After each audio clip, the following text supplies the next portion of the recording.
INDA ಕತೆ ಮುಗೀತಾ sir? ತೊಳೆದು ಔಟ್ ಇದೆ. INDA ಇನ್ನೇನು ಉಳಿದಿಲ್ಲ. ನಿತೀಶ್ ಕುಮಾರೇ ಹುಟ್ಟಾಕಿದ್ದು ಅದನ್ನು. ಹೌದು, ಮೇನ್ ಪರ್ಸನ್ ಅವರೇ. ಫಸ್ಟ್ ಮೀಟಿಂಗ್ ಕರೆದಿದ್ದು ಅವರೇ. ನಿಮ್ಮ ಜೊತೆ ಈಗ ಅವ್ರು ಬಿಟ್ಟು ಹೋದ್ಮೇಲೆ ನಿಮ್ಮ ಜೊತೆ ಹೋಯ್ತಲ್ಲ. ಇನ್ನು ಕಲ್ಕಟ್ಟಾನು ಹೋಯ್ತು, ಮಮತಾ ಬ್ಯಾನರ್ಜಿ. ಇಲ್ಲಿ ಆಮ್ ಆದ್ಮಿ ಅವರು ಕೂಡ ನಾವು ಕೊಡಲ್ಲ ಸೀಟು ಅಂತ ಹೇಳಿದ್ದಾರೆ. ಪಂಜಾಬ್ ಕಡೆ ಅವ್ರು ನಾವು ಇನ್ಯಾರಿದೆ, ಇನ್ನೆಲ್ಲಿದ್ದಾರೆ ಅವರು? ಇನ್ನೆಲ್ಲೂ ಉಳಿದಿಲ್ಲ. ಕಾಂಗ್ರೆಸ್ ಒಂಟಿಯಾಗಿ ಚುನಾವಣೆಯನ್ನು ಮಾಡ್ತದೆ. ಕಳೆದ ಬಾರಿಗಿಂತ ಕಡಿಮೆ ಸೀಟು ಕಾಂಗ್ರೆಸ್ ದೇಶದಲ್ಲಿ ಬರ್ತದೆ. ಬಿಜೆಪಿ 400 ಸೀಟ್ ಬೇಕು ಅಂದ್ರೆ ಕರ್ನಾಟಕದಲ್ಲಿ 25-28 ಗೆಲ್ಲೇಬೇಕು. ಆ ಸ್ಟ್ರಾಟಜಿ ಹೇಗೆ ನಡೀತಾ ಇದೆ ಸರ್ ಬಿಜೆಪಿಯಿಂದ? ಆಂಧ್ರ ಪ್ರದೇಶದಲ್ಲಿ ಅವರೇನು ಕಾಂಗ್ರೆಸ್ ಒಂದು ಸೀಟು ಗೆಲ್ಲಲ್ಲ.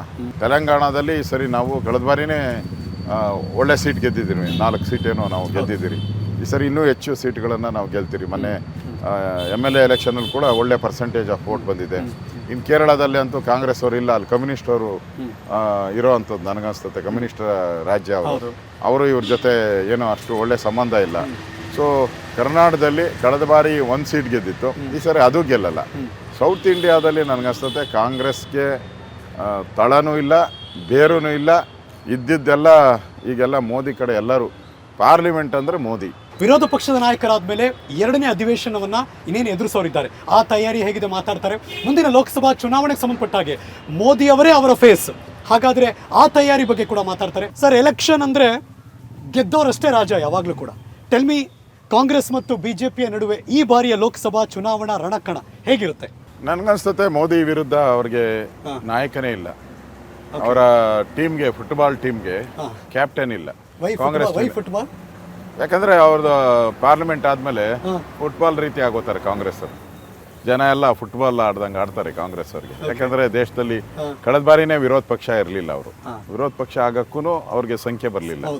ಈ ಸರಿ ಅದನ್ನು ಕ್ರಾಸ್ ಮಾಡ್ತಾರೆ. ಇದನ್ನು ಅಂದರೆ ದೇಶದಲ್ಲಿ ಕಾಂಗ್ರೆಸ್ ಈ ಎಲೆಕ್ಷನ್ ಆದಮೇಲೆ ಇಬ್ಬಾಗ ಹೋಗ್ತದೆ. ನೀವು ಕನ್ಯಾಕುಮಾರಿಯಿಂದ ಕಾಶ್ಮೀರದವರೆಗೂ ಕೂಡ ಬಿಜೆಪಿದೇ ಹವಾ ಇರೋದು, ನರೇಂದ್ರ ಮೋದಿದೇ ಹವಾ ಇರೋದು. ಮತ್ತು 10 ವರ್ಷ ನರೇಂದ್ರ ಮೋದಿ ಮಾಡಿರುವಂಥ ಅಭಿವೃದ್ಧಿ ಕಾರ್ಯಗಳು ಒಂದು ದಾಖಲೆಯನ್ನು ನಿರ್ಮಿಸುವಂಥದ್ದು. ನಮ್ಮ ಬಡ್ಜೆಟ್ಟು ಕಾಂಗ್ರೆಸ್ ಅವರಿದ್ದಾಗ ಭಾಳ ಕಡಿಮೆ ಬಡ್ಜೆಟ್ ಇತ್ತು. ನಮ್ಮ ಈಗ ನರೇಂದ್ರ ಮೋದಿಯವರು ಬಂದ ಮೇಲೆ GST ಇರ್ಬೋದು, ಇವೆಲ್ಲ ಸರಳೀಕರಣ ಮಾಡಿದ್ಮೇಲೆ ನಮ್ಮದು ಆರ್ಥಿಕ ಸ್ಥಿತಿ ಏನಿದೆ, ನಾವು ಇಡೀ ಪ್ರಪಂಚದಲ್ಲಿ 5ನೇ ಸ್ಥಾನಕ್ಕೆ ಬಂದಿದ್ದೀರಿ. ಈಗ 5ನೇ ಸ್ಥಾನ ಅಂದರೆ ನಮಗಿಂತ ಮುಂದೆ ಇದ್ದಂಥ ಇಂಗ್ಲೆಂಡ್, ಅಂದರೆ ನಮ್ಮನ್ನು 200 ವರ್ಷದ ಮೇಲೆ ಆಳದಂಥವ್ರು ಈಗ ನಮ್ಮಿಂದ ಕೆಳಗಡೆ ಬಂದುಬಿಟ್ಟಿದೆ. ಮನಮೋಹನ್ ಸಿಂಗ್ ಇದ್ದಾಗ ನಾವು 11ನೇ ಸ್ಥಾನದಲ್ಲೋ ಏನೋ ಇದ್ರಿ, 10-11 ಸ್ಥಾನದಲ್ಲಿ ಇದ್ರಿ. ಈಗ ನಾವು 5ನೇ ಸ್ಥಾನಕ್ಕೆ ಬಂದಿದ್ದೀರಿ. ಇನ್ನು 5 ವರ್ಷದಲ್ಲಿ ನಾವು 3ನೇ ಸ್ಥಾನಕ್ಕೆ ಹೋಗ್ತೀವಿ. That is Modi. Sir, office ಇಟ್ಕೊಂಡೇ ಹೋಗಬೇಕಾ ಅಥವಾ ಸ್ಥಳೀಯ ನಾಯಕರು ಯಾರು ಆಯ್ಕೆ ಆಗ್ತಾರೆ ಸಂಸದರಾಗಿ, ಅಂದರೆ ಕಂಟೆಸ್ಟೆಂಟ್ ಯಾರು ಆಗ್ತಾರೆ, ಅಭ್ಯರ್ಥಿಗಳಾಗ್ತಾರೆ, ಅವ್ರು ಭಾಳ ಇಂಪಾರ್ಟೆಂಟ್ ಆಗ್ತಾರೆ ಈಗ? ಎರಡೂ. ಫಸ್ಟು ದೇಶಕ್ಕೆ ಪ್ರಧಾನಿ ಕ್ಯಾಪ್ಟನ್ ಯಾರು ಅನ್ನೋದು ಆಗುತ್ತೆ. ಕ್ಯಾಪ್ಟನ್ ಯಾರು ಅಂದ ತಕ್ಷಣನೇ ಆಟೋಮೆಟಿಕ್ಕಾಗಿ ಪ್ಲೇಯರ್ಸ್ ಯಾರನ್ನ ಮಾಡಬೇಕು ಅಂತ ಜನ ತೀರ್ಮಾನ ಮಾಡ್ಬಿಡ್ತಾರೆ. ಕ್ಯಾಪ್ಟನ್ ನೋಡಿ. ನೀವು ಸೀರಿಯಸ್ ಆಗಿ ತಗೊಳ್ಳಲ್ವಾ ಅವ್ರನ್ನ, ಕಾಂಗ್ರೆಸ್ನವ್ರನ್ನ? ಈಗ ಮಮತಾ ಬ್ಯಾನರ್ಜಿನೇ ಸೀರಿಯಸ್ ಆಗಿ ತಗೊಂಡಿಲ್ಲ, ಆಮ್ ಆದ್ಮಿಯವರೇ ಸೀರಿಯಸ್ ಆಗಿ ತಗೊಂಡಿಲ್ಲ. ಅವ್ರ ಪಾರ್ಟ್ನರು, INDA ಪಾರ್ಟ್ನರು. ನಾವ್ಯಾಕೆ ತಗೋಣ ಸೀರಿಯಸ್ನೆಸ್ ಅವರು? ಸರ್, ದೆಹಲಿ ಚಲೋ ಅಂತ ಹೊರಟ್ರು, ನೀವೀಗ ಗಾಂವ್ ಚಲೋ ಅಂತ ಹೋಗ್ತಾ ಇದ್ದೀರಾ. ಅಂದರೆ ಸನ್ಮಾನ್ಯ ರಾಜ್ಯಾಧ್ಯಕ್ಷರ ನೇತೃತ್ವದಲ್ಲಿ ಪ್ರತಿ ಹಳ್ಳಿಗೂ ಹೋಗಬೇಕು ಅಂತ ನೀವು ಕೆಲಸ ಮಾಡ್ತಿದ್ದೀರಾ. ಹೇಗೆ ಕೆಲಸ ಆಗ್ತಿದೆ ಕೆಳ ಹಂತದಿಂದ ಸರ್? ನಾವು ಬೂತ್ ಕಾರ್ಯಕರ್ತ, ಪೇಜ್ ಕಾರ್ಯಕರ್ತ, ಅದ್ರ ಬಗ್ಗೆ ನಾವು ಹೆಚ್ಚು ಗಮನ ಕೊಡ್ತೀವಿ.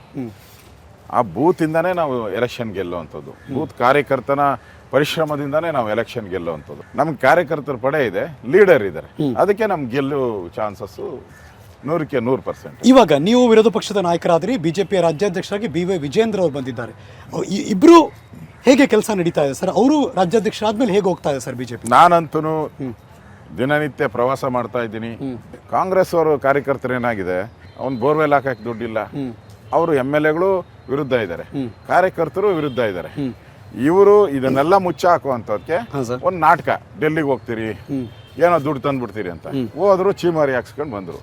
ನಿರ್ಮಲಾ ಸೀತಾರಾಮನ್ ಚಂದಾಗಿ ಚೀಮಾರಿ ಹಾಕಿ ಎಷ್ಟೆಷ್ಟು ದುಡ್ಡು ಕೊಟ್ಟಿದ್ದೀನಿ ಅಂತ ಬಿಡುಗಡೆ ಮಾಡಿದ್ರು, ಬಾಯಿ ಮುಚ್ಕೊಂಡು ಬಂದರು.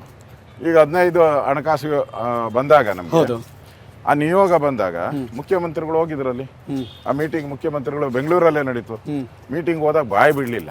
ನಮ್ಗೆ ಇಷ್ಟು ಹಣ ಬೇಕು, ಇಷ್ಟು ಮೈನಸ್ ಆಗಿದೆ, ಒಂದ್ಸರಿನೂ ಬಾಯಿ ಬಿಟ್ಟಿಲ್ಲ. ಇವಾಗ ಯಾಕೆ ಅಂತ? ಈಗ ಎಲೆಕ್ಷನ್ ಬಂತಲ್ಲ, ಪಾರ್ಲಿಮೆಂಟ್ ಎಲೆಕ್ಷನ್ ಬಂತು, ಅದಕ್ಕೋಸ್ಕರ ಒಂದು ನಾಟಕ ಶುರು ಮಾಡಿದ್ರು. ಇದು ಅಸ್ತ್ರ ಆಗ್ತಿದೆಯಾ ಸರ್? ಇದು ಏನಾಗಲ್ಲ, ಇದು ಜನಕ್ಕೆ ಗೊತ್ತಿದೆಯಲ್ಲ. ಈಗ ನಾವು ಅದನ್ನ ಹೇಳಿದ್ವಿ, ಶ್ವೇತಪತ್ರ ಬಿಡುಗಡೆ ಮಾಡಿ ನಿಮ್ಮ ಹಣಕಾಸಿನ ಸ್ಥಿತಿಯನ್ನು ಇವರೇ ಫ್ರೀ ಕೊಡ್ತೀನಿ ಅಂತ ಹೇಳಿ ಇದುವರೆಗೂ ಅವ್ರ ಕೈಲಿ ಕೊಡೋಕ್ಕಾಗಿಲ್ಲ. 2,000 ರೂಪಾಯಿನೂ ಇವಾಗ ಕೊಡೋಕ್ಕಾಗಿಲ್ಲ, ಬಸ್ ಫ್ರೀನೂ ಕೊಡೋಕ್ಕಾಗಿಲ್ಲ, ಬಸ್ಗಳೇ ಇಲ್ಲ, ಎಲ್ಲ ಡಕೋಟಾ ಬಸ್ಗಳಾಗಿದೆ, ಬ್ಯಾಟ್ರಿ ಇಲ್ಲ, ಟೈರ್ ಇಲ್ಲ. ಅನುಕ್ಷಣದ ಸುದ್ದಿಗಳಿಗಾಗಿ ವಿಸ್ತಾರ ನ್ಯೂಸ್ ಯೂಟ್ಯೂಬ್ ಚಾನೆಲ್ ಸಬ್ಸ್ಕ್ರೈಬ್ ಮಾಡಿ. ಹೊಸ ಸುದ್ದಿಗಳ ನೋಟಿಫಿಕೇಶನ್ಗಾಗಿ ಬೆಲ್ ಐಕಾನ್ ಕ್ಲಿಕ್ ಮಾಡಿ. ಲೇಟೆಸ್ಟ್ ಅಪ್ಡೇಟ್ಸ್ಗಾಗಿ www.vistaranews.com ವೆಬ್ಸೈಟ್ಗೆ ವಿಸಿಟ್ ಮಾಡಿ. ಅಂಗೈಯಲ್ಲೇ ಜಗತ್ತಿನ ಸುದ್ದಿ ತಿಳಿಯಲು ವಿಸ್ತಾರ ನ್ಯೂಸ್ ಕನ್ನಡ ಆಪ್ ಡೌನ್ಲೋಡ್ ಮಾಡಿ.